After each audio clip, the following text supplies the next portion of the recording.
সুনামগঞ্জের দিরায় পূর্ব শত্রুতার জেরে একটি টিনের বসত ঘর পড়িয়ে দিয়েছে দুর্বৃত্তরা। গতকাল বুধবার রাত 11টায় উপজেলার রাজানগর ইউনিয়নের জাহানপুর গ্রামে এ ঘটনা ঘটেছে।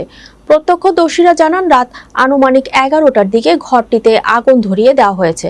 টিনের ঘরটির খুঁটি ও টিন পুড়ে বিকট শব্দ শুনতে পেয়ে প্রতিবেশী জাকির মিয়া, চানু মিয়া, খতিব উল্লাহ, আশিক জমির মিয়া দৌড়ে এসে চিৎকার শুরু করেন। বসত ঘরটির মালিক রাতে বাড়িতে না থাকায় ঘরের সন্তানদের নিয়ে অন্য বাড়িতে রাত্রি যাপন করেছিলেন পরিবার। ওই সময় প্রতিবেশীরা ছুটে এসে আগুন নিয়ন্ত্রণে আনার চেষ্টা করে ব্যর্থ হয়।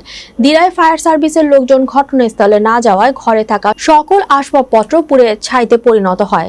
ঘরের মালিক শাহ আলম জানান, পূর্ব শত্রুতার জের ধরে রাজানগর ইউনিয়নের কুখ্যাত সন্ত্রাসী বাহিনী গডফাদার ও মাদক কারবারি গডফাদার গোলাপ মিয়া আমার বসত ঘরটিতে আগুন দিয়েছে। একটি ফ্রিজ, 200 মণ ধান পুড়িয়ে দেওয়া, ঘরের মালামাল লুটন্ত করে নেয়। স্থানীয় সূত্রে জানা যায়, গোলাপ মিয়ার বিরুদ্ধে একাধিক ডাকাতি মামলাও চলমান রয়েছে। ভুক্তভোগী শাহ আলম জানান, পুড়ে যাওয়া ঘর ও মালামালের ক্ষয়ক্ষতির পরিমাণ প্রায় 10 লাখ টাকা। গোলাপ মিয়া জানান, তার সাথে আমাদের বিরোধ চলছে সত্য, কিন্তু কখনো তাদের ঘর পুড়িয়ে দেওয়ার কথা ভাবিনি। তার কোন দোষরা এই ঘটনা ঘটাতে পারে? উপজেলা ফায়ার সার্ভিসের ডিউটিরত অফিস জানান, ঘটনাস্থলে ট্রলারের ব্যবস্থা নেই বলে আমাদের টিম যেতে পারে নাই। এ ব্যাপারে দিরাই থানার অফিসার ইনচার্জ আব্দুল রাজ্জাক জানান, খবর পেয়ে ঘটনাস্থলে পুলিশ পাঠানো হয়েছে।